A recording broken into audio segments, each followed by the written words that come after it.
Hello, and welcome to a special AFCON edition of the Uncomfortable Truth. I'm your host, Doctor Sam, and I'm here with Jinky. How are you doing, Jinky? Hey, I am hyped, especially after seeing Abubakar there with his cheeky brace. Oh, Bro, you he's lit can the see torch I'm paper. hyped. You can see that I'm hyped. I've got the on. Best. It's the best part of the whole of 2022 for me. Yeah. But first things first, guys, make sure to like, make sure to comment, make sure to subscribe and follow us on all the socials down below. hmm Mm. So first things first, AFCON. Like, first thing I'm going to ask you, I might put you on the spot here, but do you have any fond memories of AFCON or and anything that you feel special towards AFCON? AFCON, it's always been an intrigue. Mm. If I'm being, when you say something, put me on the spot. But it's definitely a tournament that has got better and better. Like from back in the day, you'd see certain teams like Ivory Coast because of the high profile players in the Premier League. But now it's just a madness in terms of the amount of talent that you're seeing and is playing in this tournament. And you got to recognize it. You know, when you look at the Euros and the stars that are there, you look at Copa America, big. AFCON is, when you look at the players that are at disposal, we're going to talk about this throughout the whole show. Yeah, definitely. Like, how can you ignore that? It's exciting, and there's certain players that I want to see really step up now. So, you know, when you say like Messi winning Copa America, Yeah. I want to see Salah be that man and step up. You know, people are talking about this guy. Do you know what I mean? He's a superstar, and you want to see the superstars. You want to see the best footballers do bits. And yeah. Well, we'll get to Salah in a bit because there's a lot of controversy around him and his and the way he plays in AFCON. So we'll get to that later. We'll get to that later. But first things first, we'll get right to it. We've got our tournament favorites, our dark horses, and potential flops. So we'll now have all the group stages being shown, and then let's run through our what's it called, the four favorites. Personally, the ID now, Algeria, Ivory Coast, and Egypt. And I want to know your thoughts and your opinions on those teams. I've three of those four. I've got down. I've got down. So for me, let's start with the favourites in terms of the actual winners of the last tournament, which is Algeria. They've been unbeaten since 2018. They haven't lost a single game. Like, there's some real strength to that team. And look, when I said when you have stuff, Mahrez, like this guy really took it. Like him, last AFCON, you had Mahrez and Mane, and this guy, or like he won it for Algeria. Like, where people, as I say, I'm going to keep going back to this sort of Messi comparison, but that's what Mahrez did. Let's actually get real with this one. And Algeria they've just got a very, very solid team. So, you know, I'd like to see them in the semis. I don't know if they can still maintain a quite to another tournament, but they'll definitely be contenders. Egypt, that's an interesting one because I didn't necessarily think that they will. I know I've been ribbing you quite a bit the last few weeks about a certain fixture is going to be coming up. It's all right. It's all right. But yeah, when it comes to Egypt, yeah, you want to see Mo Salah take that Liverpool form to Egypt. You know, that's what makes the best players. That's what makes them great. Do you know what I mean? In the game, don't just be an excellent player who had a few good seasons. Be the guy who represents your country as well. And we just need to see Salah do that. And look, you know, he's got Trezeguet. You know, there's this. He's not going to be just by himself on that one. Yeah, you do have that. So there is some backing, but he's gonna have to be the talisman. When you look at Egypt compared to the other AFCON, you actually have to have a spine, have a solid base. Egypt, can you say that as much? Probably not so, but you never know. With a bit of team cohesion, with good momentum, it can swing away. Was it Senegal and who was the other one? And Ivory Coast. So Senegal and Ivory Coast. Well, what can we say? Senegal, where Egypt, I feel, don't have that spine. I feel Senegal very much do. Like goalkeeper, centre back. There's always that attitude to AFCON nations about goalkeepers. Well, we've actually got a number of really good goalkeepers participating in this tournament, and Mendy, what a great player to use already. Champions League winner. This is all you need to know. So you need to know. So he's got a solid team, and who's ahead of him? Koulibaly. Like, are you mad? Koulibaly, you've got probably like one of the top. If you saw him last tournament, the guy is a monster. He's absolutely ridiculous. Like, he just bullies everyone in AFCON. Don't get me wrong. There's no disrespect to Italian league, but how he's been there for so long in his career, like he should be at Real Madrid. Or Barcelona should have spent all that money to get a player like him. Napoli or Prem team, like 100. But Napoli, I don't remember his name.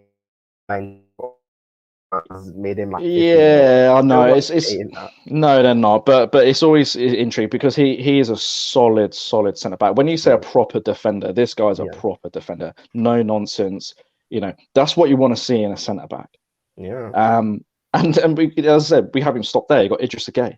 He's Sarr and Mane, like 5 quality players, and probably being disrespectful just leaving it there at this point.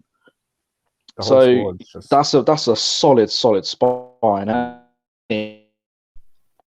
Maybe they can get a bit of revenge, maybe, because they haven't had a particularly prolific AFCON history, and maybe something might change. Obviously the runners up in the last one, but maybe something will change. Ivory Coast, again, very similar to Senegal. Good spine. You got Eric Bailly. Hopefully he can stay fit throughout that whole tournament. Serge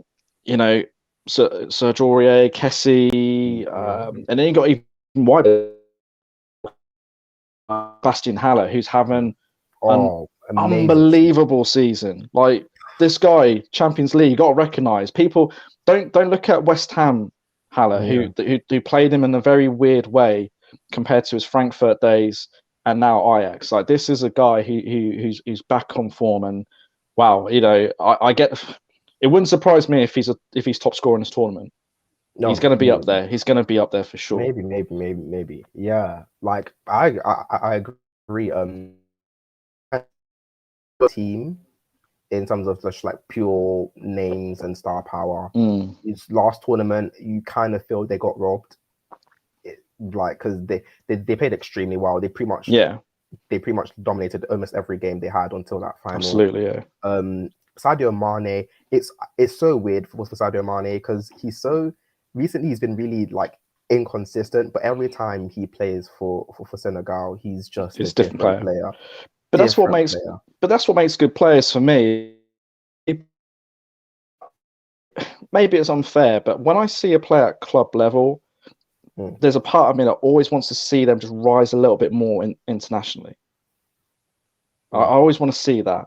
So, for me, Mane does do that. I said Mahrez does that. Definitely steps up. Steps up.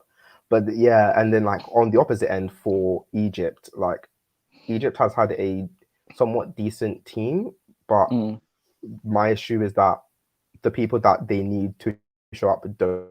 And we'll talk about a bit more about that later, but he's just sometimes it's just a bit iffy. Like, if I feel like maybe he's a Klopp system person and just doesn't really adapt to the African style and AFCON really, really well. And then you've got but then on the other hand, you have players in Ivory Coast. That Ivorian team, I think when people first looked at it, they're like, okay, it's a sort of like not all consistent players. we've got relatively consistent players in that squad. They're not like top level, but they're like somewhat in the middle. But they've got a lot of them. Whereas other teams have like some teams that some players that are really good, and then they'll have like a left back that's awful or a goalkeeper that's awful.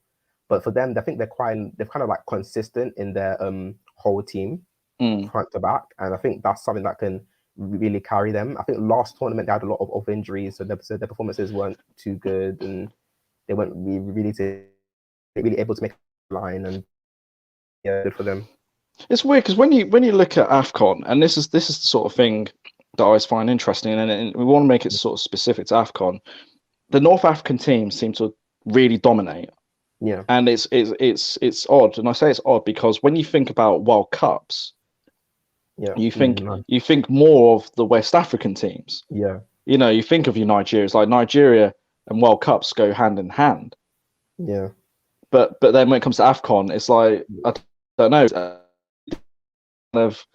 Because for the level players have had over the years, yeah, they should have won more. They should have. And same with Ivory Coast. Yeah, but I feel like we'll get to Nigeria in just a little bit because it's a bit of a sticky one, and like I have some reasons as to why they don't do so well. But actually, we'll go to it now because we've got the dark horses that I've chosen to be like the quite big surprises. I've chosen Ghana, who I have on the ministry Discord server down below. Please join the server. You'll see the absolute slander on Ghana. It's been absolutely ridiculous because their team because everyone remembers the 2010 World Cup and that Ghana team and the group of players, even without their captain, because Essien was injured and they'd done so well, and everyone wanted them to win. And then a certain man called Luis Suarez, that guy is not welcome, by the way, back there. But yeah, like the way that they lost out so badly, and since then, it's kind of gone downhill. Hey, Jean let me down, man. As I know, he let me down.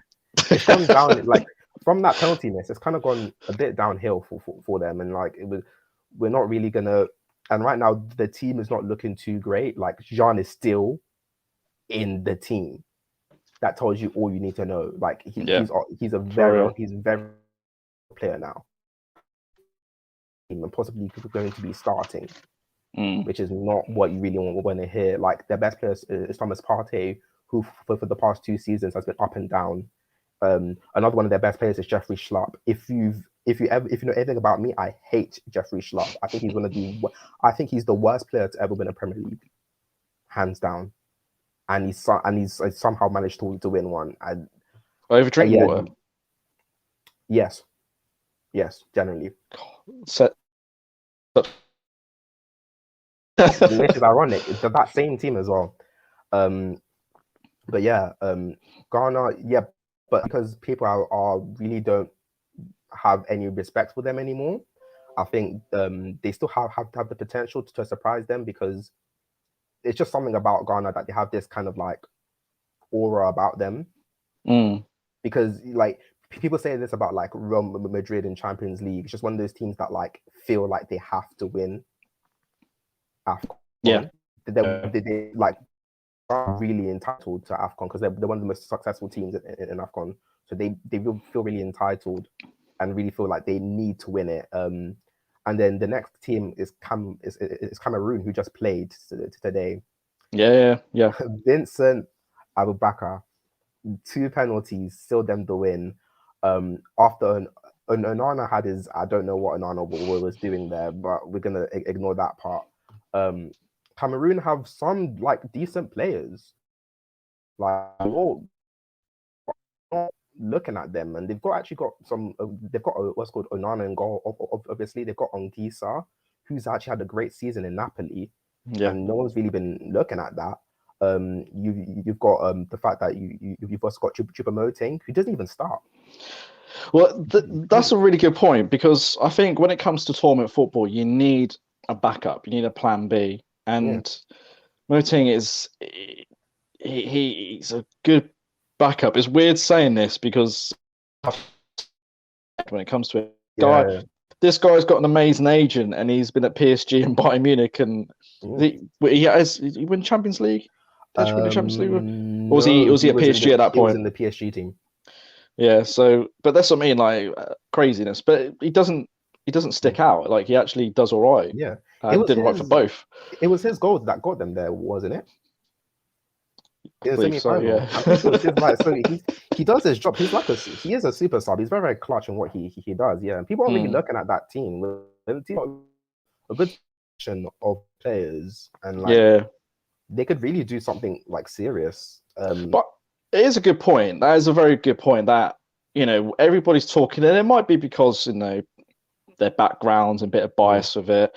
But the fact is, how can you not look at the host team? Now, this is Cameroon. They do have some pedigree. Do you know what I mean? And they've got a decent striker.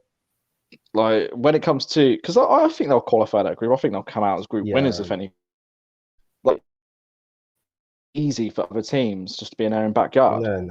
With a partisan crowd. No, so I think you're right with the dark horse. Yeah. I think one for me. In terms of dark horse, is Morocco. We're rattling through all the North African teams here, but when you actually think about who is at their disposal, again, why not? They've got a decent team. Yeah, and minus one player, but we talk too much about out of AFCON for now. Oh, go on. Who is it? Chelsea man, Hakim Ziyech.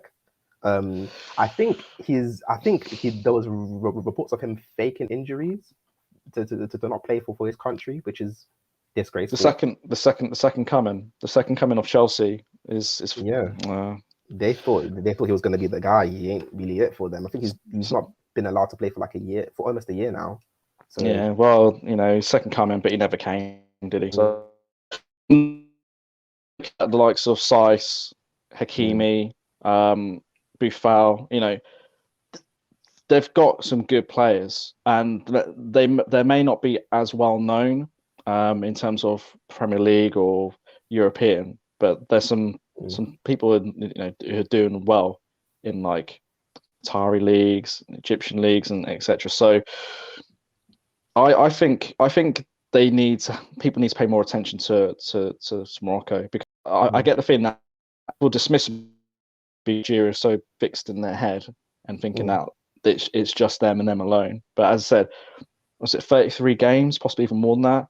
It's an unbeaten run. Sooner or later, you're going to lose. You know what I mean? Like you have to eventually. Like even Italy did, and they were having a great run. Yeah, exactly. Yeah. And like the final team, I want to put as a dark horse, who would have been the favorites like maybe a month ago, but recent events have just caused them to slide down really hard. Nigeria, because if you ask someone at the end of 2019 a favorite, they would have said Nigeria, because the amount of players on form was ridiculous. Absolutely. Like you had Emmanuel Dennis being like having being one of the most informed players in Europe. Even people don't really realize that he was one of the most informed players in Europe, not just the Premier League, in Watford. And then you had Victor Osimhen, actually crazy, who's doing well in Villarreal. You had like Musa, who's, if anyone knows about Nigeria, the club captain, Musa is he just shows up when he needs to. It's absolutely crazy. Alex Iwobi somehow now he just incorporates his genes activate. His genes from his uncle activate whenever he hits AFCON. So he'll have a stinker of a season, then he'll arrive at AFCON, and he's now primed JJ tearing it up. You've got Yajo and Yavin Didi. You've got Ikong, who's actually had a pretty good season at Watford himself. Like lots of players, like you have Einar, Ajayi, lots of players. But then the two best players for Nigeria have been taken out. And I imagine that you're probably going to talk about one of those players in terms of the how the tournament's been treated in some ways, but it's weird. I don't know. Find me another situation where that's happened, where a player's actually not allowed to represent their country. Yeah. And a player in good form, as I said, Osimhen, like, okay, facial injuries, and he has COVID now. So well, now I think he's now been cleared to go back to Italy because he's negative. yeah. But yeah, so you have that, but I just find that it's that's unfortunate. But the Dennis thing, Weird, yeah. But I still think they have their backups might not be the most glamorous, but Odion Ighalo was the Golden Boot winner last time. Let's not forget that. Is he available for this tournament? He is available. Yeah, he won the Golden Boot last tournament, so we can't really just ignore the fact that you have the previous Golden Boot winner starting the game. Like he might be a bit older, it might be a bit frailer, but even his time but he might. Well, we don't know. But If he's gonna. Oh god. But even his time at United wasn't bad. Like he didn't get a lot of chances to play, but when he did, he was pretty good. Like even the goal he scored in the Europa League, the way like he gets it, jogs it a few times, hits it on his left foot, top bins, absolutely insane. And I love. I'm not gonna lie. His cameo loan, if you want to call it that, his introduction. I said Europa League, FA Cup. Yeah. Did himself quite well. I feel like he got kind of disrespected towards the end of his United, like his short-lived United loan. Like I get you know what? I'm gonna stick my neck out. It felt very convenient that he made a certain post about a certain political situation, and following that, it was very quiet afterwards, including his appearances. So yes.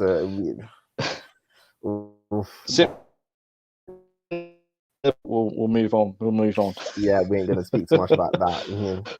Yeah, and then also, I want to ask you, who do you think is going to be the flop of the tournament? Someone that's necessarily, it could be either someone that's expected to win or expected to do well that absolutely crashes out, or someone that is just going to be bad and they've just always been bad. Oh, that's a good question. Even though I want to see the guy do well, I think because of expectations, I guess and I think the reality is, should they be seen as a flop in the first place? Probably not, because it's kind of like how I'd view it with like England in the Euros. There's so many teams ahead of them, but you got that weird expectations. I'm not sure why you've got that expectation, but England have always had that though. Like even without the golden generation, people always expect England, like you have to do so. I think it's because like England is different because they can. I just want that sort of comparison in people's heads, so they can perhaps understand it a bit better in terms of like this recent tournament. You still had your Portugals, your Belgiums, maybe not so much Germany, but France definitely. Italy, Spain, so they're all considered ahead of England.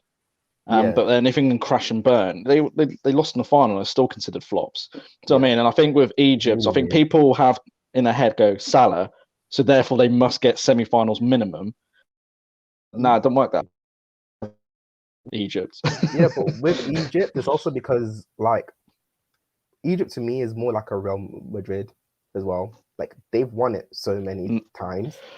You can't, this is true. This is true. This is true. But as I said, that's a fair shout. But then with Real Madrid, if they don't make it to like a quarter final, to like even if some people say if Madrid aren't in a semi-final or final, it's a flop. So I feel like it's kind of like the same thing, like that far off last time, and people say that they're a flop as well. So like that Egypt flopped last time as well. So I think it's just that kind of thing with that. If you've won so much, anything apart from winning becomes a flop for you. And I think it's just that level of literally just being that good, really. You make a fair point, and yeah, they do have clout when it comes to afcon. You could argue that they're kind of like king of afcons, when it comes to it. recent times. But yeah, I think they'll be the ones for me. If there's another, I'm gonna say Nigeria. If I'm gonna be honest, I'm gonna say it because again, it's all about the expectations, and Nigeria have the biggest following. Yeah. And with that comes pressure in itself. And unless they get in semi-finals, people are going to see it as a flop. And as I said, that stage is going to be so tight, and it's not going to take much. It's going to be a case of who has the clutch moment or who's just got the bottle. I mean, and I think similar reasons to Egypt. Really, it's just that expectations. I think Nigeria got a good team. They could, and they should have a better team. But it is what it is. But I think for that reason, I'll pick those two. But for Nigeria, I think issue they have is that they take the tournament seriously enough. And people might laugh when I say that, but if you honestly see, even in the World Cup, the way they play sometimes is like they're purely playing to have fun. They literally play football to have, which is nice to see. But so this isn't because also you know sort of more about this. So this isn't like a France Netherlands thing where they've just lost their minds, they've had fallouts. So everybody still gets on or anything like that. No. It's not no. Like the atmosphere is always as in they sometimes lack the mentality to just be like, oh, we have to actually try and win now. And then you might have a tap in, and then someone's gonna try and do some like weird flick, and then try and put it in, and it goes out. It's like, what are you trying to do? Like I've seen it many times where like, oh, it's an easy goal to score, but they'll make it more complicated because it's football is more fun that way. Which like football can be is like in its essence a game, but you're also trying to win. Like it's more fun when you're winning. Yeah, but like I think that's the only thing that might cost them.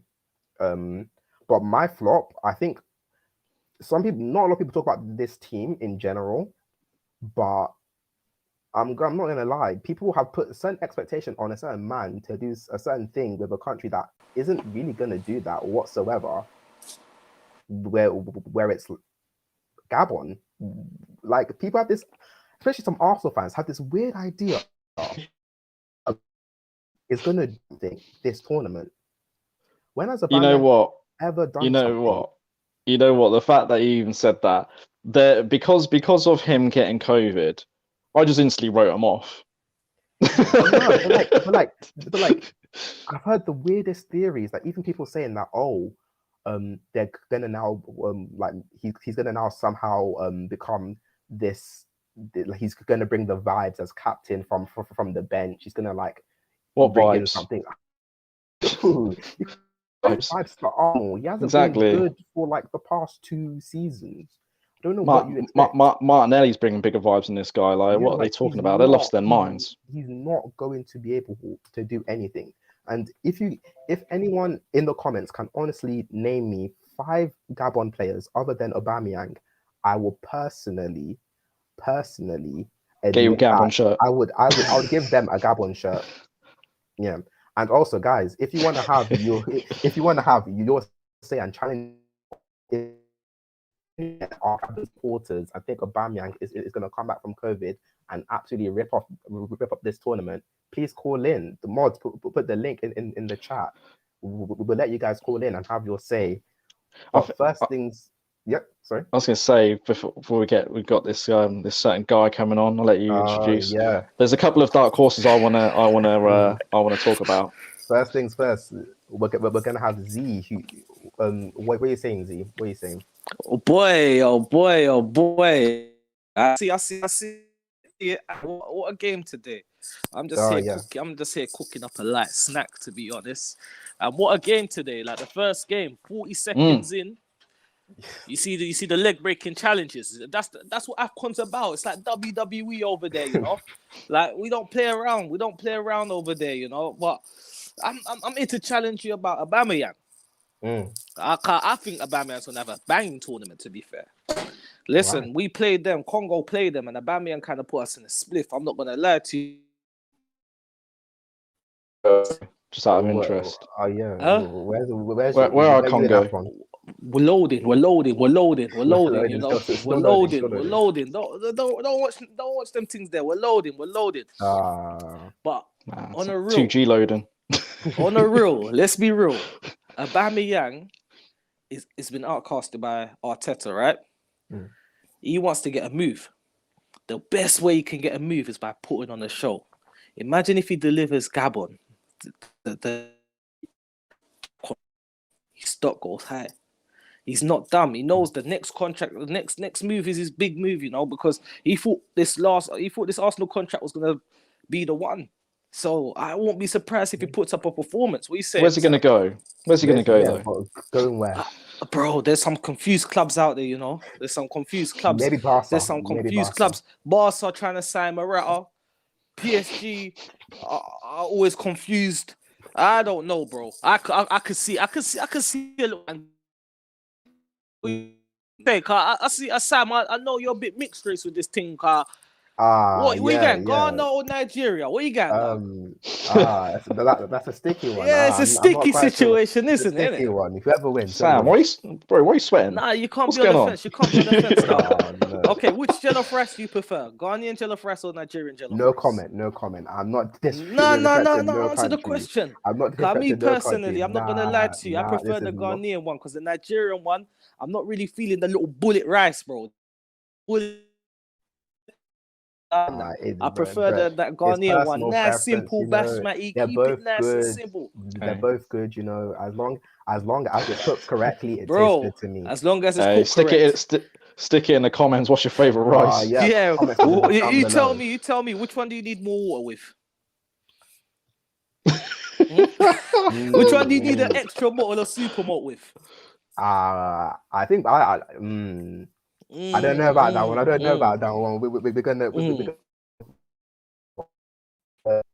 We're gonna move on from that one. Well, my favorites for AFCON, right? Yeah. I'd like to see either Cameroon or Senegal with it, just for old time's sake.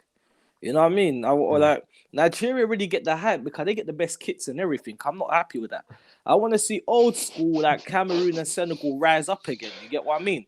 Nigeria already done their kit modeling thing. Sam. I can see it. I can see it straight away. What's he's on about here? He likes the vest tops, isn't he? And that all in one kit. I can see you all.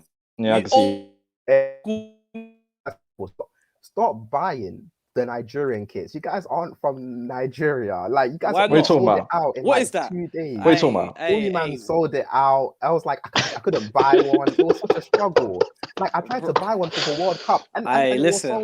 Are you dedicated? I don't know what you're talking about. If you're that dedicated, overpay, bro. Support your country. It was sold out everywhere. How much, bro? Okay. All right. I'll tell you what. I'll do you a favor. How much for this? Yeah. Don't worry about myself. Don't worry about it. You see? Not a dedicated fan. That's how I know you're switching to the Ghanaian side, you know? Hey, no. Ghana, Nigeria in the final. What are you going to do? Pogba's mum? When we played St. Etienne? Are you going to do that? Half top? What are you going to do? Yeah, I'm going to do it, bro. Don't worry. You're no longer Dr. Sam. You're Pogba's mum. That's what you are now. You're no longer Dr. Sam. You're Pogba's mum. No. That's what you are, bro. Yeah. You're Pogba's mum. But you guys, I've got. So plug it. You know, thanks for having me on. All right. Hey, look at that. Calls you Pogba's mum and bounces. Every time. Yeah, but But we're gonna move on to our next section now. We've got our stars of the tournament and the young stars of the tournament. Mm. Now, we got 4 players that had to put because the amount of support he had, he just had to be there. I don't believe he'll do well, and we're just talking about him, but he's there for some reason. So we'll show you now that we've got Aubameyang, Mane, Salah, and you guys might have thought I'd say Riyad Mahrez, but I put Benacer because he was. People don't know this. Riyad Mahrez was not even Algeria's player. got player of the whole tournament. Spitting facts. Player of the whole tournament. And people weren't watching it, but in that midfield, he was immense. I think going in, I wasn't expecting him to really do much. And then every midfield battle he was in, he just won easily.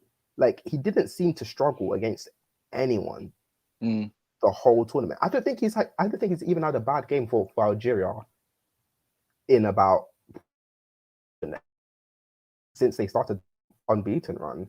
Yeah. So, like, what can you really say about him? Like, absolutely amazing player. Yeah. So, first of all, yeah, Aubameyang, I don't believe he'll do well, but there's so much support for him that I think, and as Aziz has said earlier, he might be trying to play for a big move somewhere else, and he might be. See, this is where I'm gonna differ with Aziz. This guy's done. This guy's done. He got his move. He got his big move, and that's to Arsenal. He's had the memes. He's had the he's had people like Troops back him. It's done now. It's finished. You know, he's just gonna be one of those footballers you'll see in all the clubs, and he's just gonna have the high life. But good luck to him. Like, he's earned it, so he can enjoy it now. I feel like he's playing for a move, but that move is not going to be the move he thinks it will be. I think he'll end up going to somewhere like the Qatar League, where do something there. Good luck to him. I don't think he's going to. I don't think any, apart from maybe PSG, because PSG they're weird. Like, they'll see that Mbappe is going and go, oh, we can get Aubameyang, and then just like gas the whole thing, and then he'll go there and maybe PSG, but like, I don't, if PSG wants to be a serious club and try to challenge for Champions Leagues, gets an Aubameyang.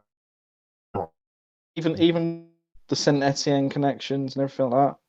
No, he's not touching. Not even. I don't think he's touching PSG. I don't think PSG would touch him either. I just don't. Like, I think he's wild sometimes. I don't think he's that wild. Yeah. And then you've got Mane, who, if anyone saw him last tournament, he was a man possessed.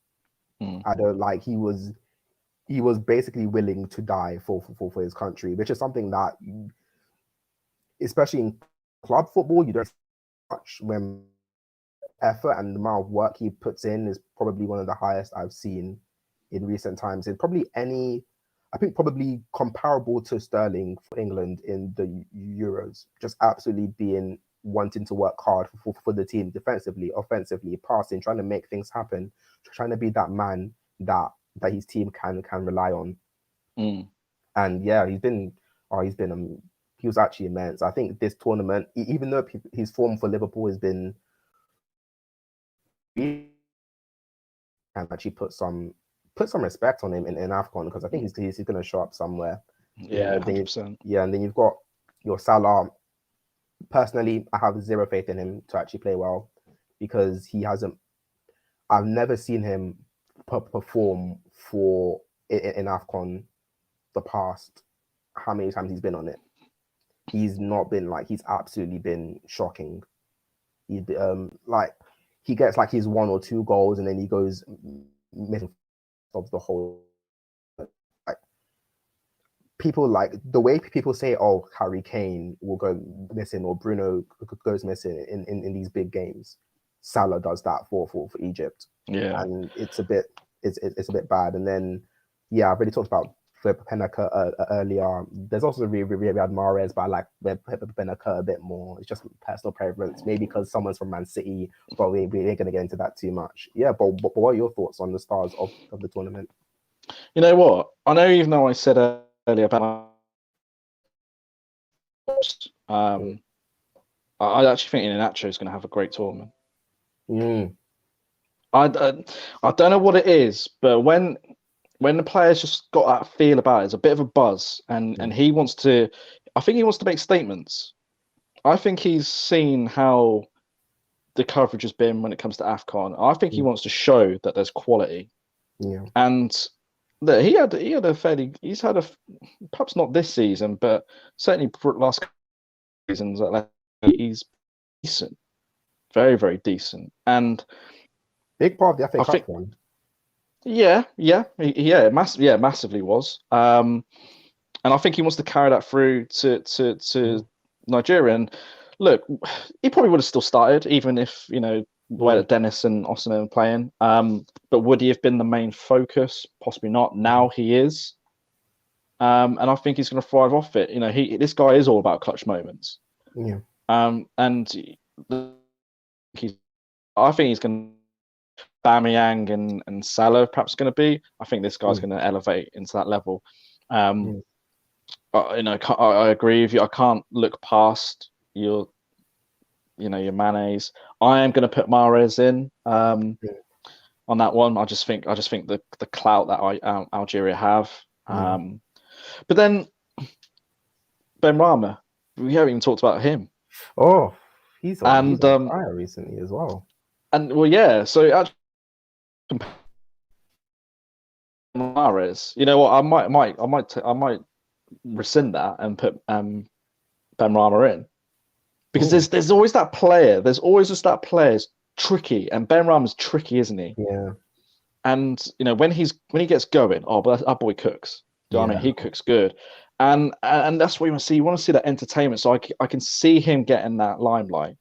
And obviously with him getting a bit more spotlight now that he's in the Prem, he's doing. This could be fun watching him play. So I'm gonna put him as one of my. It's probably my dark horse in terms of the surprise sort of top players. But yeah. Just trying to think. Sice. I'm gonna say Sice. Ooh. I'm being a bit hipster here. Very hipster. Very random. I ain't going for the mainstream. No. When I look at Sice and you look at how he plays for Wolves, this guy is so aggressive in his defending. When he attacks, he wins a lot. He wins a heck of a lot. And set pieces are going to be big in this tournament. It's going to be very, very big. We've seen the opener be decided with a couple of pens. Do you know what I mean? So this guy's going to be big on corners. I don't know many. Even Koulibaly at this point, he might struggle when it comes to winning headers against Sice. Do you know what I mean? This guy is good. So I can see him getting some big moments. Definitely. Yeah. I know Sice is a good player. I just don't see it. I don't know why. I think maybe just me being a bit. I think we'll see it more with set pieces. So as I said, people, you know what people like. If a defender scores lots of goals, they're amazing. But all of a sudden, amazing, aren't they? I don't think it'll be his defending that will make him big. I think it'll be the goals, the set pieces. Yeah.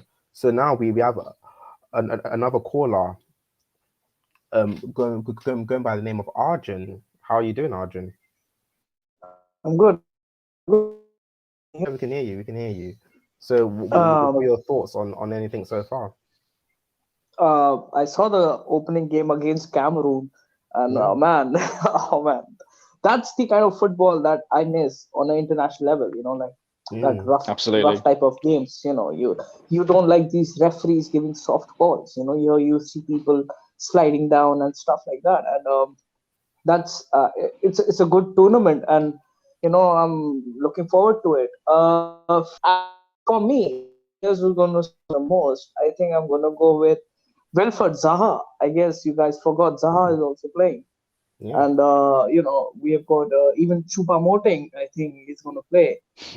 So I know Choupo-Moting is one of those guys, who doesn't score a lot. But then, it's African Cup of Nations, so he can do for his team.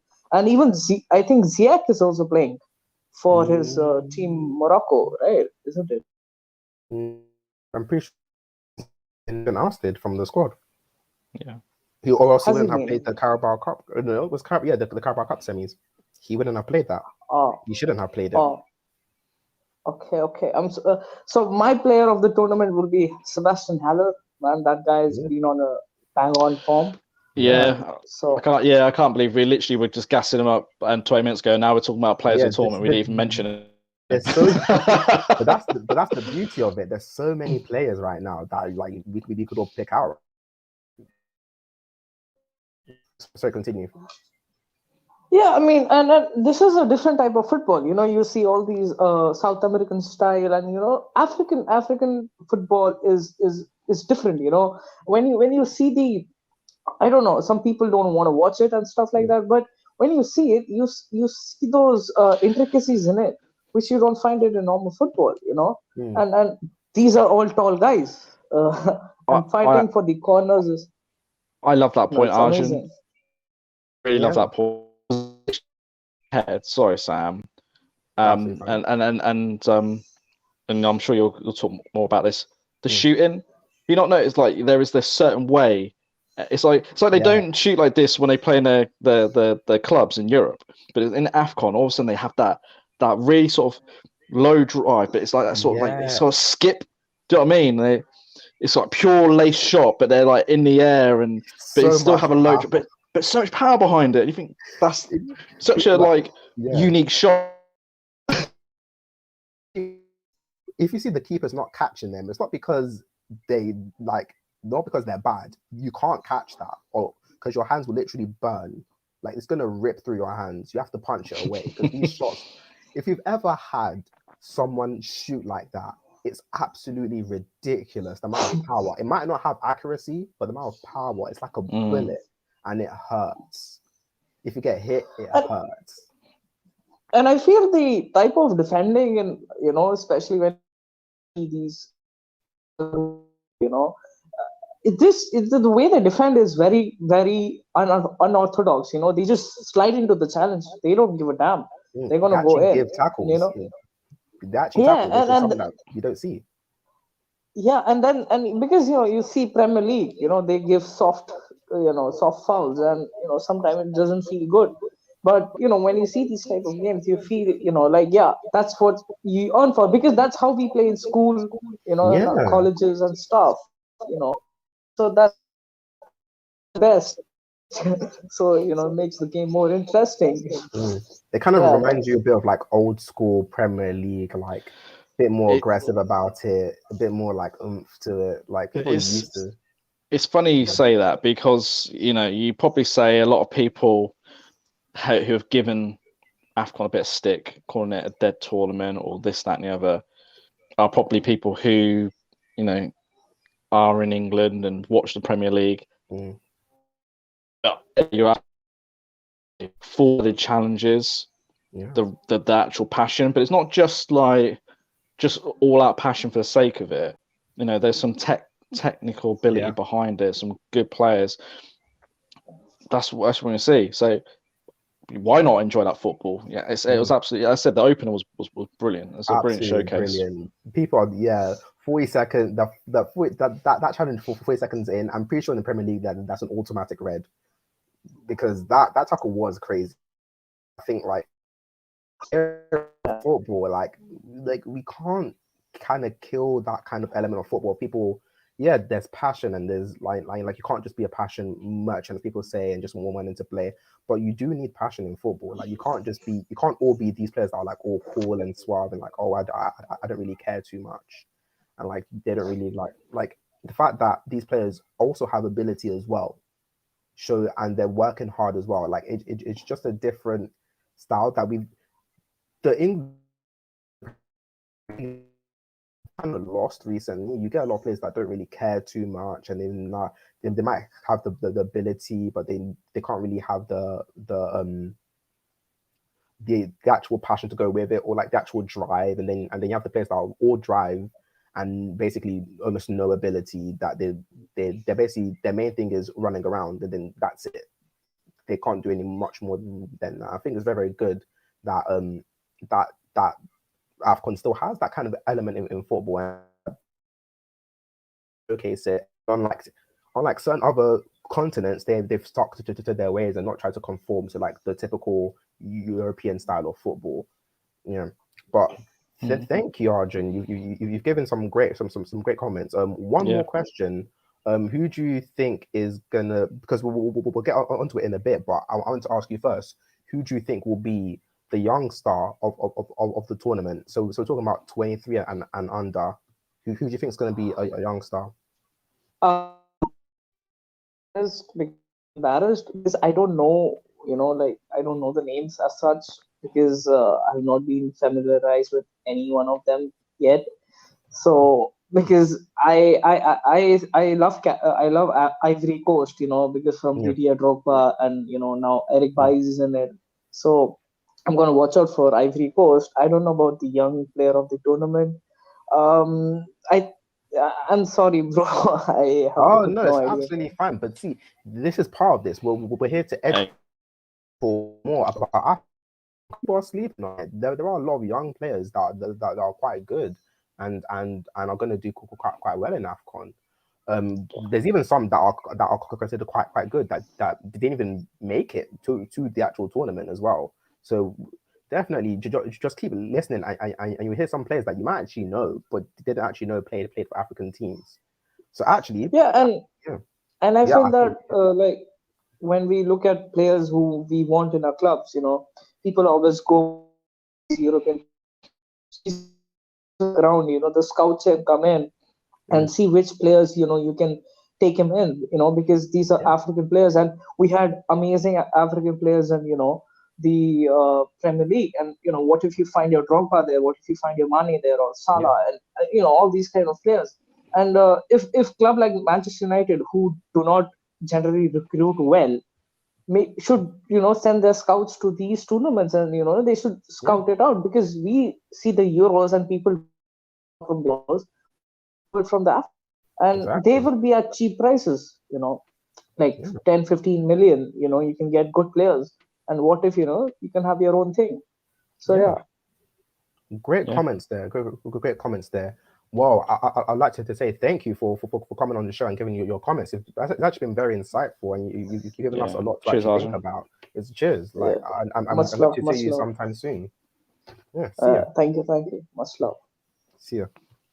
But yeah, I don't think there should be any embarrassment necessarily. Do these shows? This is literally why I want to talk about it, because there will be people who be like, actually, I don't know too much about these players, and that's why we do it. This is why we're here. So actually our young players, if we'll show them now, I've chosen 4 players.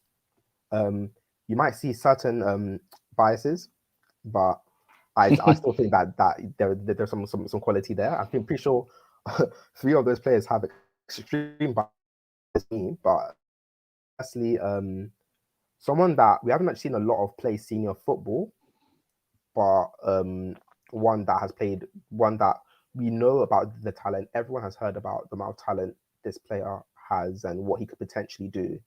And it's Hannibal Mercury. Like every United fan has heard about this kid, and it's like, oh, this kid is absolutely amazing. It's going to be like the next superstar, which obviously like overinflates things, but like the glimpses of what we've seen of him so far have been absolutely amazing. And like even his cameo in last game of last season just absolutely came in. He didn't even look out of place. He looked like he was like a player that should be playing senior football. This season he hasn't gotten many chances at all to play. I don't really know why that is. Is that a Ragnick thing? Is that an Ollie thing? They both said, oh, these players are gonna, this particular so far hasn't featured too much. The thing is with Medjbury, he's very much from a Manchester United point of view. Well, there's 2 things really. They only play with 1 number 10, and you're not going to displace Bruno Fernandes. And the fact that Donny can't even get in, and Medjbury's kind of behind Donny, if you really think about it. If you look at the style with Rangnick, he wants hard working number 10s, ones that will press. Fire Medjbury's natural game, like he is very techie. I think for United fans out there, or maybe other football fans, like Angel Gomez, it's very much of that ilk, but a bit more. He's got a bit more of a presence. Yeah, he's you know what I mean? So, Angel Gomez. But that's the thing. Like he does have more presence. You can tell that he plays football.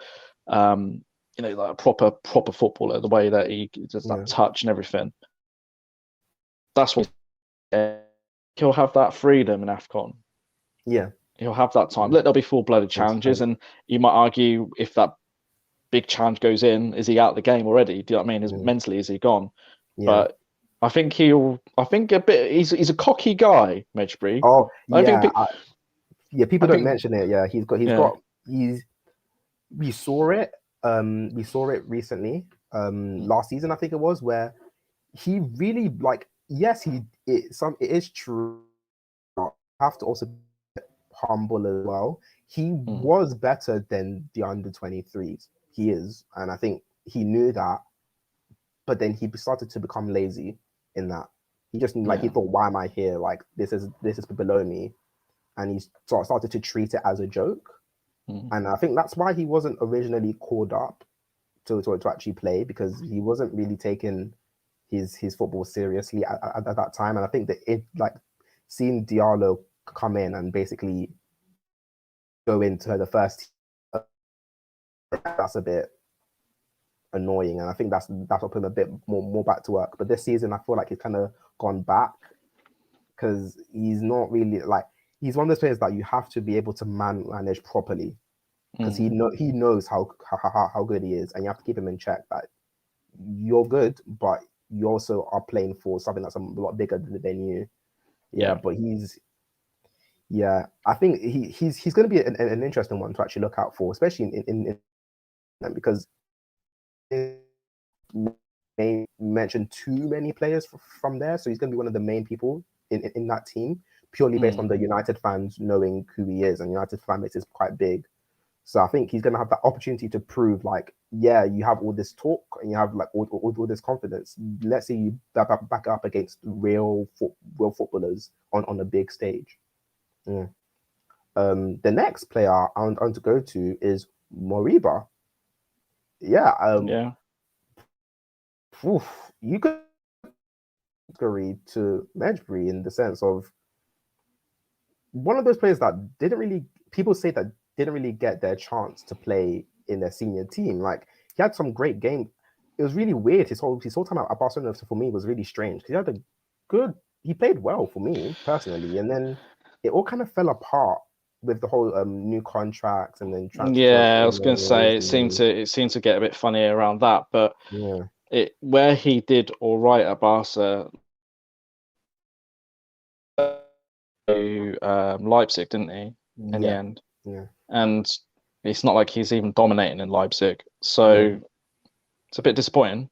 Because as I said, that you looked at this guy and thinking, cool, this guy on a free, this is going to be a steal, one for the future, etc. But as I said, it might be a case of just a readjustment period, and I said AFCON might be that springboard for him. Moriba, I think, compared to what has come in the same class as him from the Barca Academy, he doesn't seem too special. When you're standing next to people like Gavi and Pedri and Ansu Fati, he doesn't seem too amazing. Like, no offense to him, he's got talent, but you're looking at Pedri, who's literally just won a golden boy, and literally he looks fielders in Europe at 19. You can't really contest that. It's kind of crazy. And it's kind of weird. It's just kind of weird how he's left, and he kind of sulked out of Barcelona. But this is his chance to actually maybe say that they were wrong about him, and he has more to give, and he's gonna have a bit of a spotlight on him because of the Barcelona fans, and they're probably looking to see was it a mistake or was it not? And definitely want to. And then my bias comes back again. It was gone for 1 minute, but Suleiman, any League One people know that this guy he's different. That was a bag of tricks. I remember watching him. I'm pretty sure it was the PSG game. Yeah, I swear it's the PSG game. But yeah, he's just he's one of those players, as in, he's one of those players I would expect someone like Aaron Wan-Bissaka to have a hard time against, because he's not one of those people that would just try and fully just take him on. He will just drag. He kind of like does all these tricks to like drag you about and all over the place. And I really like that from him. Like, you don't like, and he's not, and thing is, he knows when to stop. He knows when to stop. Him doing a lot. You get a lot of young players that over dribble, take things too far, aren't like too refined, a bit too raw, trying to take on like 4 or 5 people. Because in youth systems, you can take on about 5 people and score a goal, but you can't really do that in senior football unless you're Messi, who will take on a whole team and dribble past them. But yeah, he knows when to stop. He's had a decent season so far. I think last season was definitely better. So yeah, like, at this point, but the loss of him has affected the whole team. You can't really lose, it's not really the same team anymore. It's kind of lost its core. So I think he's trying to, but he's still himself not been too bad. I think he could be a potential shining light for Ghana on the wing, and can actually give pretty good service to a pretty limited striker now. I think he has the potential to really. I think that's pretty much well summarised. This Sulemana, he very, very good wide player. If you like football, if you watch football, you instantly, your eye just gets drawn to him, because it's the pace of how it's done as well. You know, I said he drags players in and out. You don't know really what he wants to do. I think ultimately he wants inside. Yeah. Is that? You know, he may eventually come inside, but he'll take you via the outer route. Whereas, you know, there's a lot of wide forwards who'll just instantly go on the inside. Yeah, like he'll mix it up. He will mix it up, and he'll be a nightmare for a lot of players. You could quite easily see a lot of penalties coming, you know, from him. So yeah, I think those 3 players as a whole, the players that I've got down. I don't know if you've got this individual, but Tasoba. No, I don't. So he didn't play because positive for COVID. He's Burkina Faso, but he's a Bayer Leverkusen centre back, and he's had a very solid season. Leverkusen are more competitive, you know, again, and he's been a part of a good team, and it's a bit of a shame that he wasn't available for for that curtain raiser, because ultimately you kind of think, actually, if he was centre back and if he was there, you know, you don't know. That was a really rash challenge for one of them. Yeah, but that's the difference, isn't it? Yeah, like he's a bit more measured because of the way German defenders are a bit different. You don't really just like kind of go gun ho. He's be a bit more measured about it. Might not jump in. The penalty's not given, because I think, but that was like it's ambitious. You weren't gonna concede from there. Like, the likelihood of you conceding from there is very low. And you didn't need to run in like that. You could have just shielded it or closed them down. But yeah, I think they've lost out on quite a good centre back to actually have in their team. I think it kind of showed in the actual game, because there were just times where the players just looked a bit lost and didn't really know what they were doing. Yeah, at times they didn't look like a bad team, but when they were put under pressure and they wanted to stop a shot, it was a bit overzealous, wasn't it? It was a bit too enthusiastic. So I said he could be a difference, but you know how long it's going to take with these things. So hopefully it's a swift return. So because he's a big player for Burkina Faso, massive player. Yeah. Another player that I also chose, from Nigeria.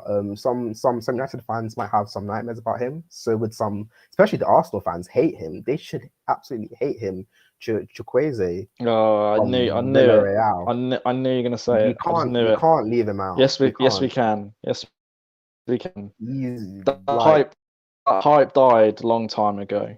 No, the hype's still there. The hype's still there. He had a good season last season. Unfortunately, he was injured. He was relatively good. It was relatively good. He won a trophy. I think we can. He got injured towards the end of it. Oh Lord have mercy. It was all right. It was all right. It was he good. Did a John Terry. He had the kit and everything.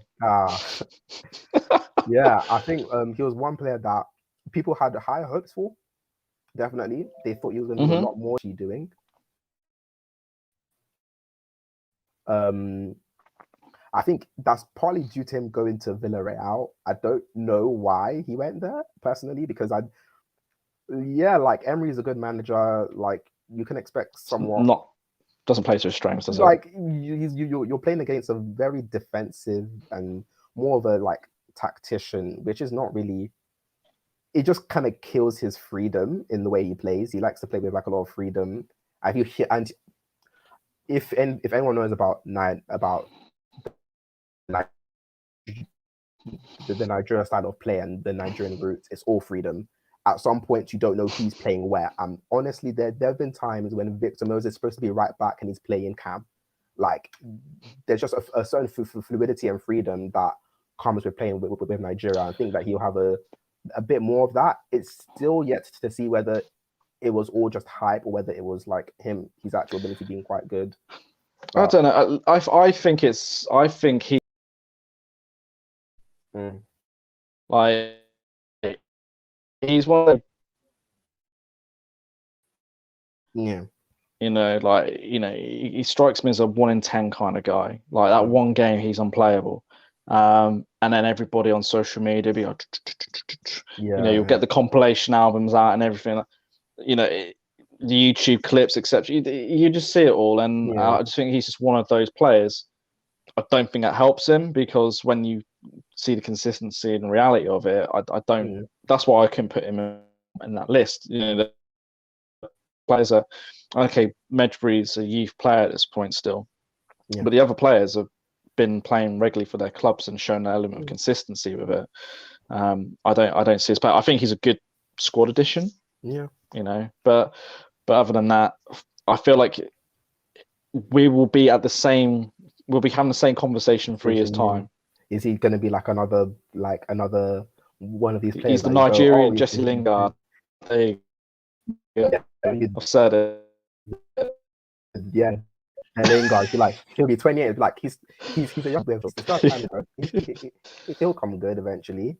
Yeah, but just young players in general. There's actually a lot of young talent. There's even a lot of young talent that didn't make it to AFCON. You've also got Victor. Obviously, he has his COVID and his injuries. He'd have been the top young player to look at, because his form has been ridiculous, and you've clearly seen in certain games that Napoli have missed him so much.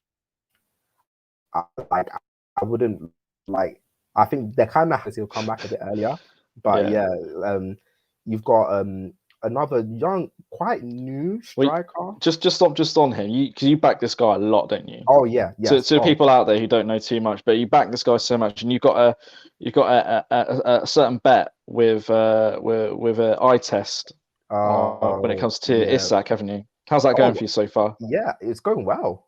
It's caught up. If you think about it, imagine his goals per minute was crazy. He's one of the top scorers in Europe. He's still one of the top scorers in Europe, and he hasn't played in 2 months. He's fine. He's gonna come back. He's gonna pan more goals. He'll be fine. He's gonna absolutely kill it. This guy's he's gonna score more goals, guys. He's gonna score more goals. Isak he's gonna score more goals. Isak or Victor Osimhen, he's gonna score. The thing is, you might not, but he's gonna score. Score that one goal that wins you the game, and you'll be so frustrated and so annoyed because he's just done it again. I think that's what people in Serie A from other teams hate about him, is that he might not be pleasing on the eye, but he's just efficient, and it's so annoying. it's so annoying to have that kind of player. I feel like that's my relationship with Salah. Salah, to me, like, he doesn't look, the way he plays, it doesn't look good to me. But he always gets his goal.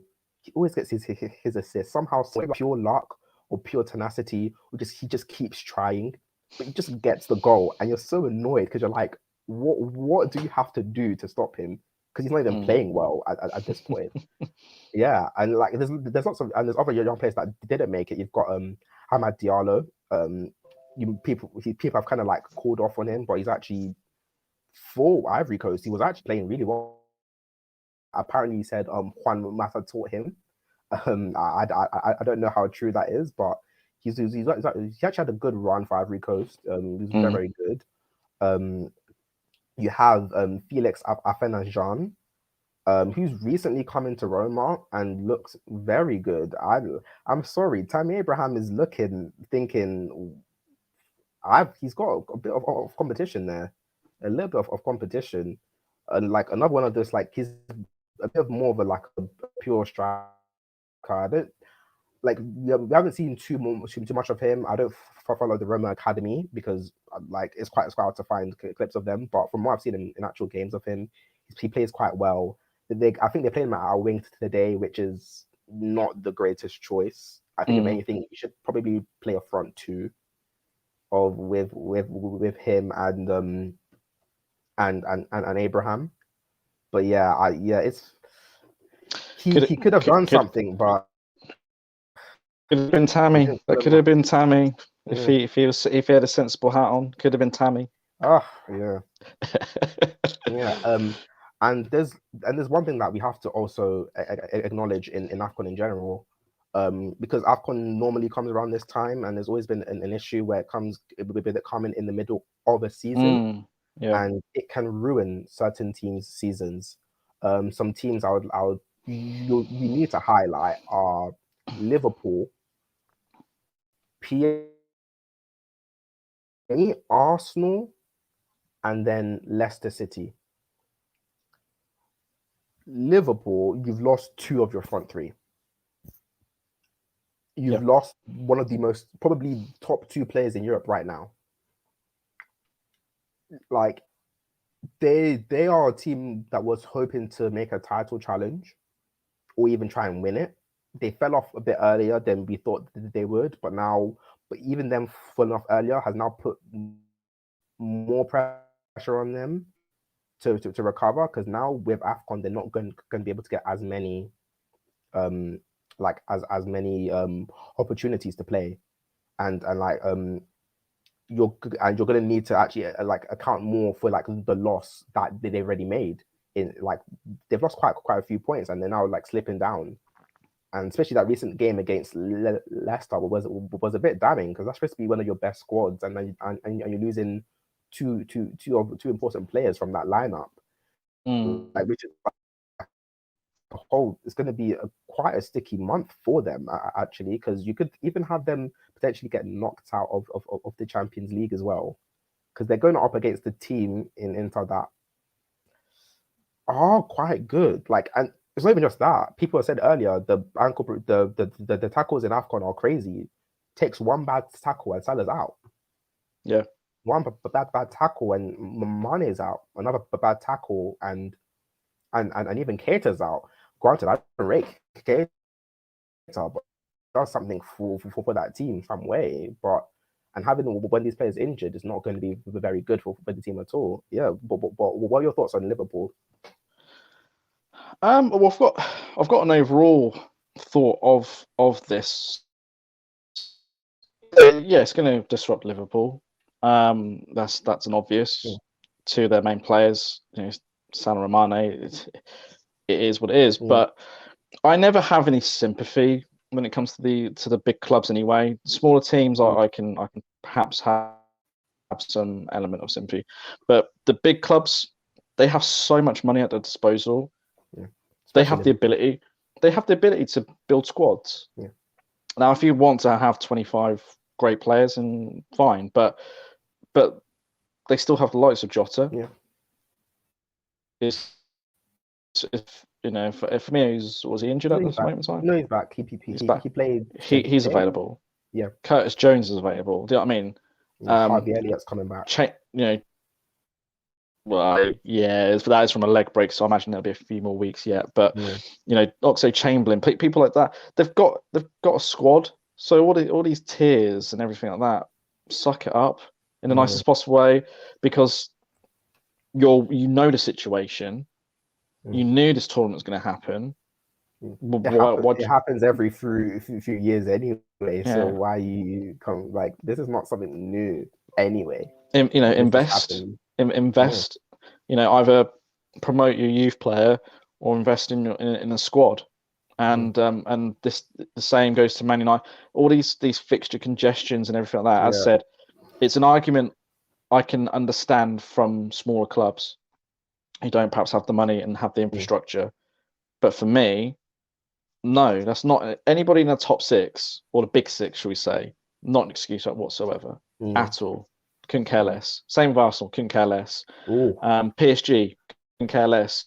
You just spend stupid money. Well, you keep hyping this guy up. Yeah. Maybe start playing him more. So that's what I'm saying. You've got your squad, so utilize it. That's what the best teams do. They don't make excuses. They don't always play their first 11. Sometimes you do have to play squad players just to backfill for a few games, and that's all we're asking. But the way, and this is the general point I want to sort of go on to, and I know you're probably a bit passionate around this as well. The whole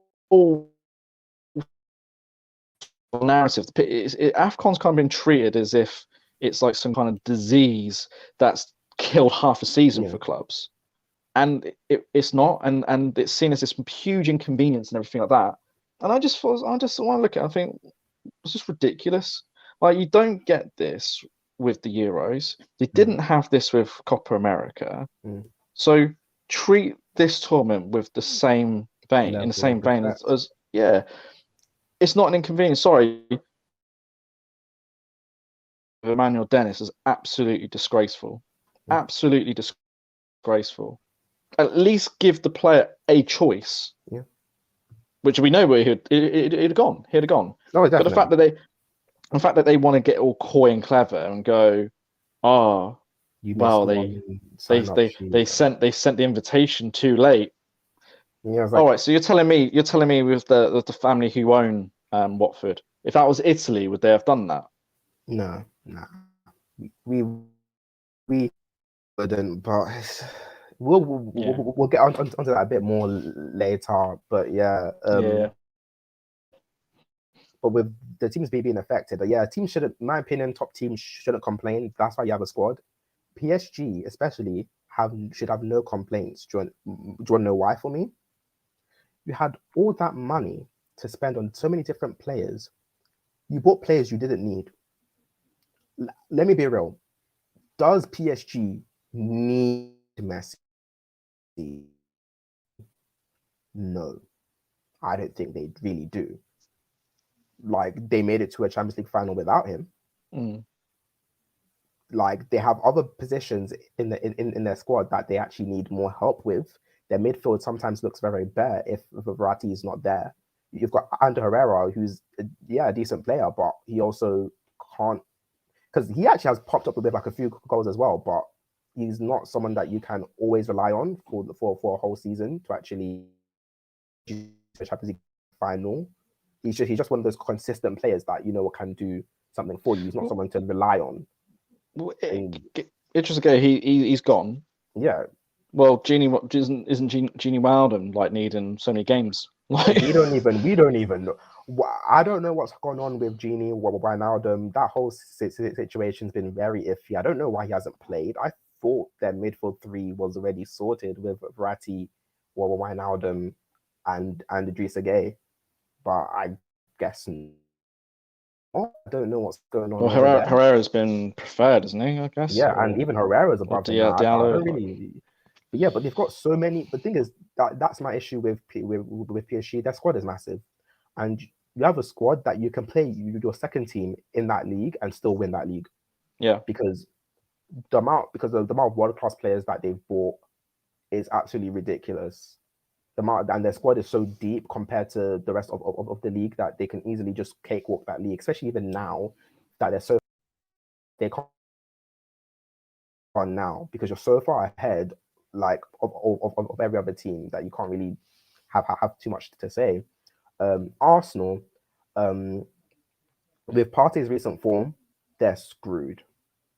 They're so screwed. We saw it actually today in the FA Cup game.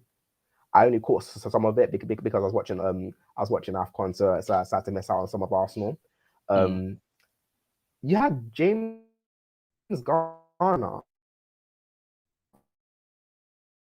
It was him just swinging in a free kick that almost went in. I was like, wait, what? And then you see the midfield of Arsenal looking very shaky and like they weren't really able to do much. And you were supposed to have players in like Lokonga and Odegaard, just be very young, great talents. And you just said Maitland-Niles on loan as well. I'm thinking, okay, so you clearly have enough quality players that you should be able to handle selling a player on loan. So then why is AFCON now an issue for you? Because you had the option to not put him on loan and keep him there, knowing that this was going to happen to me. And you've also lost a Bamiyang who was already been ousted out of the squad. So like you don't really have many issues there to really be talking about, and you don't really have problem there. I think the main issue is with Leicester, because unfortunately this came at a really bad time for them, in which for some reason they always have this where their squad gets injured and depleted midway through a season. Yeah. I think that's just pure luck. I think that's pure luck. But well, Leicester, I going back to what I said about the big six, Leicester, I've got a little bit of sympathy for, not too much, because again, it's another club who will make £100 million every season. It's a club that's well run. Yeah, it's a club that knows it's in Europe and it's now regularly in Europe. Yeah. So again, this is where you buy a squad, and for Leicester, this is perhaps an education in terms of what it takes to get to that next step. As much as we Leicester winning the Premier League, the FA Cup, that's all great and everything, and it's good for variety's sake that they won it. But if they are serious about tackling the big six and becoming one of them, maybe a big seven, that's what you're going to have to do. You're going to have to accept it. You're going to have a big squad. They're going to be, barring maybe a fluke season, playing Thursday nights, Thursday to Sunday on the regular. Jamie Vardy is going to be eventually getting tired. He's getting, he is. He's a fantastic player, but how many more years are we talking realistically? You look at that midfield. Didn't they get a couple of centre midfielders in? But they keep playing. But they keep playing the same people, and then they wonder why they get injured. So you've got to trust your squad. But I look, at the end of the day, the Prem is a tough league. You lose 2 or 3 games, all of a sudden you're in trouble. You're not flavour of the month. We've seen it. We've seen it with Brendan Rodgers. Brendan Rodgers, before this season, he was linked with Manchester United. Oh God, he was linked with the Manchester United job. Yeah. Any noise about that now? No, because all of a sudden it's when you've got a squad and you've got all those injuries and you're not winning those games, it becomes difficult. So it is what it is. But as you can see, I'm very unsympathetic when it comes to Premier League teams. I can tell. They get crazy money. Look, £100 million. Like that's 5 players you could get if you spend it wisely. You look at the transfer market. Look at how many expiring contracts there are. Look how many players have got a year left in their contracts. Yeah. And you're telling me that these clubs can't do that? They can't look at these players. Yeah, definitely. And then even outside the Premier League, there are other teams in Europe that are suffering. I said PSG already. Another team that's actually going to suffer a lot is Napoli. They've lost they had lost their star striker, but he's got, obviously that situation's been resolved right now. But it would have been bad if he had gone. But they've also lost Koulibaly and Anguissa, who are been integral players. The differences with especially the Serie A in general, there and buy players and get these players in. Obviously, they've looked for loans. They've loaned into Twanzebe. I think they probably might need a midfield loan as well, or someone to just come in and like do a job. But I think, in general, they should be all right. I think they'll recover well because other teams are also losing players. I think that's the one thing that we need to also look at. Other teams are losing players as well. It's not just these teams. Yeah, you might be more affected, but the teams that are losing the most players for AFCON are normally the top teams in their league. And if you're losing that many players and your top team in your league, then other teams that are lower down might lose one player, but that one player might be extremely important to their team. So, for example, like Watford if Watford had lost both Emmanuel Dennis and Ekong, that's big for them, which is part of the reason why they kept Dennis, because he's been in great form.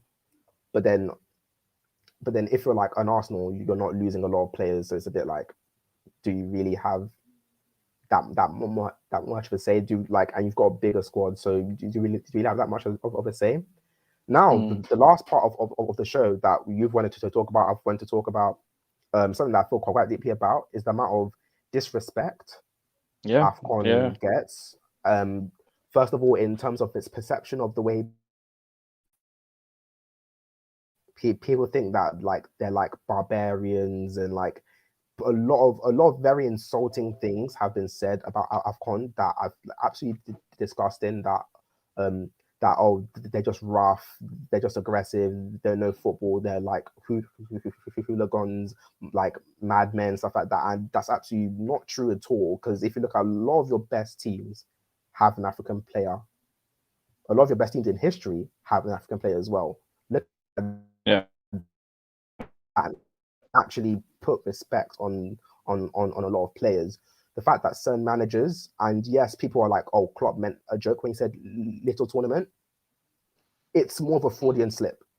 I think he does view it as an inconvenience to him, and like I don't think he has as much respect for that tournament. I think the way people were quickly going to defend him, I don't think people understand that he would never say any comment like that if the Euros was in January. He would never ever say a comment like that. It's the fact that they feel that it's somewhat more okay to say it for this tournament. Because if that was Copa America, they wouldn't say anything. If that was Euros, they would never say anything.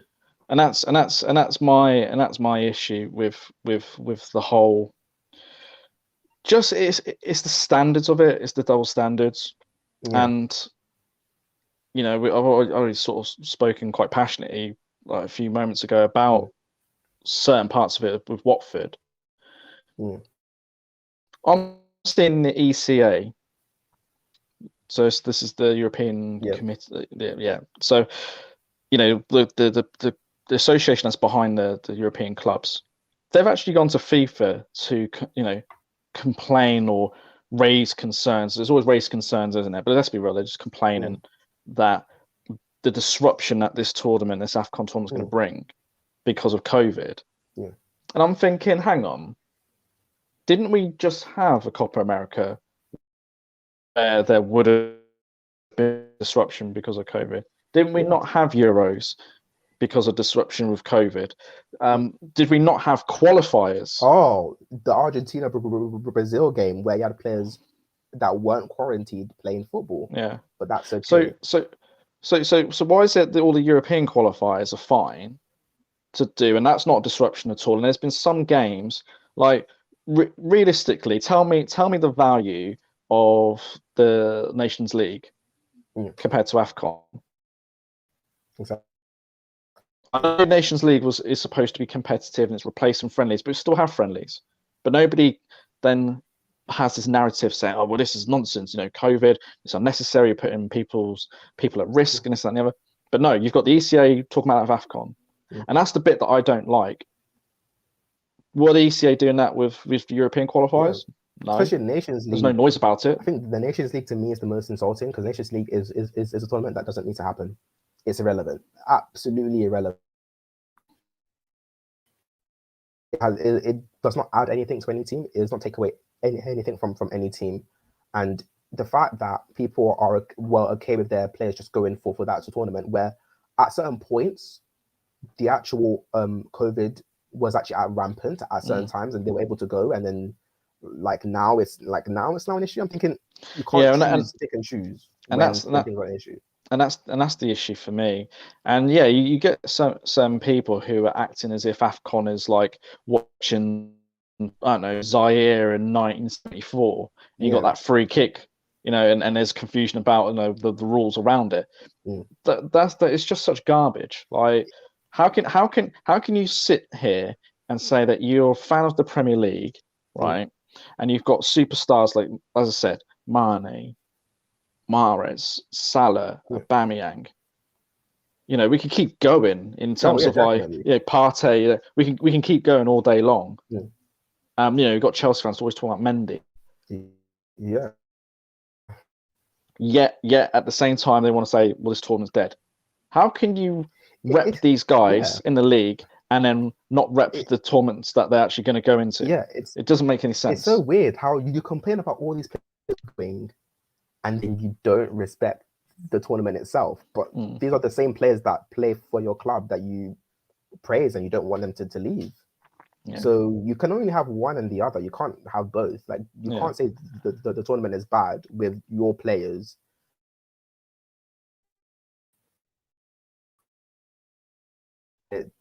Disrespectful. There's even a lot more to it for me. There's also down to even the players, like with declarations for countries. You see a lot of players declaring for European countries over the African counterparts, which, you can say, because they've grown up there and stuff like that, but also that's also what kind of creates this perception that African football is like not as good. Because if you can look at the France squad, 90% of the France squad is originally African. Even Benzema with like parents, you mean? It's in the backgrounds. Their backgrounds. They're obviously, most of them aren't born there, but even in the past, you've had Makaleli, who's actually born in Africa, who's declared for France as well. So actually, England, other countries, and like the fact that you can have all of this and still not appreciate African football is quite ridiculous. Like, they've brought you some of your best players, and some of, especially clubs like Chelsea, you should be literally licking the ground of Africa, because they have given you some of your greatest ever players. It's giving you some of your invincible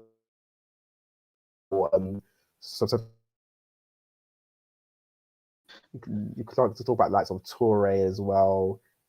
Even fan engagement. Arsenal. You touched on Arsenal and Chelsea. Well, you just look at Nigeria alone. You got Kanu, you got likes of Mikel, and do you know what I mean? So like they have big followings because of it. So like I find it odd. I find it very odd. So like, if you've ever been to Nigeria or you've ever heard stories, the biggest game there is Arsenal versus Chelsea. It's absolutely, you have people painting cows red and blue to represent their club. Like, it's the fact that they have so much, these African nations have so much respect for your clubs and for your fan bases, and actually make up a large portion, and you don't show them that same respect back. Is very, like, you should actually look at yourselves as fans and as players and as managers, and honestly think, like, why are we doing this? What is actually behind this? And maybe actually try and unlearn some of the stuff that you've actually learned to be untrue. Well, this is the thing. We were messing about earlier, weren't we, with the AFCON starting 11, and it got so mad in terms of players that you were leaving out. We generally were like, actually, we need to do a second team. Yeah, like there was that in itself should tell you that this isn't a rubbish tournament. And the fact that we're having a little laugh and comparing it to Copa America, and actually all the players that are still big in Copa America are starting to get on a little bit, or you felt like the hype was in like 2015 or something like that. They're still good, don't get me wrong, but winding down in terms of the years. And even this season, a lot of those players weren't actually having good seasons so far, and just compare it to like even Europe as well. You can compare it to like all over the world. A lot of new young players are coming from Africa, and there's also especially with the migration of players that are African, a lot of them like to go to France because France can be quite accepting. Up in big European academies quite early on. That's and especially like just look at league players developing really well and are basically going on to be absolutely amazing ballers. Like the amount of talent, I think that's one of the things you have to credit France for. The amount of talent they've been able to push through and get through in. It's been absolutely amazing for them. It would be really good to get someone from France or someone who's very aware of French football and see what the coverage is like there. If that convenience like how it has props here in the UK. Exactly. Any PSG or Lyon or Marseille or any just Ligue 1 fans in general or any French people, please in the comments, please just tell us like how is AFCON perceived over where you are? Is it more of an inconvenience or is it celebrated like it probably should be? And just generally just tell us your general thoughts on the tournament and how you think it's gonna go.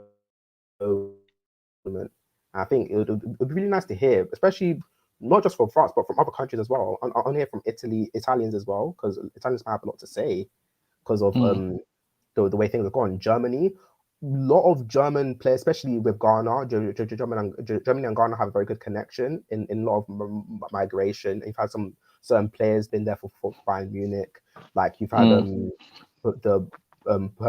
you've had what's his name, Boateng and to really team. So it'd be nice to hear from just other countries what they've done. And I think we've actually come to the end of our show now. Do you have any last thoughts? Do you want to get out? No, to be honest, I think it's really insightful. I know it's something that you're really passionate about. And I'm looking forward to watching this and actually have a level of excitement because before looking at previous tournaments, you just kind of just focused really on the big teams. From I say big teams from back in the day, but like sort of late 90s, 2000s. You'd kind of focus on them and not really pay too much attention. Now that you're older and anything like that, there's definitely that attention there. So now that you know who's doing what, it's definitely some excitement. So there's a lot of talent, a lot of good talent there. Yeah, it's going to be a great tournament. So guys, watch it. I think in the UK it's available on Sky Sports. So yes, yep. There's really no excuse to not watch it. Sky Sports and BBC Sports, I believe, have 6. Yeah, I think they've got 6 or 8 games or something like that. Certainly, latter stages of the tournament, they've got televised. Yeah, definitely. So you don't even have to. It's free. It's available. There's no excuses. And I think that brings us to the end of our show. Guys, bring us your thoughts in the comments below. If you think anything about AFCON, who's going to play well, who's not, some countries you have affiliated with, maybe your history, maybe memories of AFCON, like your Yaya Tourés, your Drogbas, your JJ Kochas. We even mention him for the goal of this video. Like big player. Just come down with your comments. Tell us what you want to hear maybe you could give us some future ideas for the next episodes that we're doing. Literally interact with us any way you can, because we're here. We're on our Discord server below. We're also available on Instagram at I'm and Jinky. You're at Jinky Jinx. Jinky ended in 2 Y's. So yeah, Jinky. Sorry. So yeah, did a reel where actually on the last part of the show really sort of questioned it, and put it out there saying, look guys, do you feel AFCON has been disrespected? So it'd be good to see what that feedback would be. Oh yeah, definitely. And if you guys just have any questions about AFCON, I'll be happy to actually talk to you. Just you can DM me anytime. I've actually, and people on our Discord server know quite a lot about AFCON. I can actually educate you and give you some more insight into football that you might not have known previously. But make sure to like, subscribe, and share this video to all your friends and your friends' friends and your friends' mums and your friends' dads. Just keep it going. And your friends. Just keep it going. Keep it going. The whole world, basically. Yeah. And it's been a great show. It's always been great as usual, Jinky. And I'll see you guys next week. Awesome. Cheers, Sam. Take care, guys. Take care.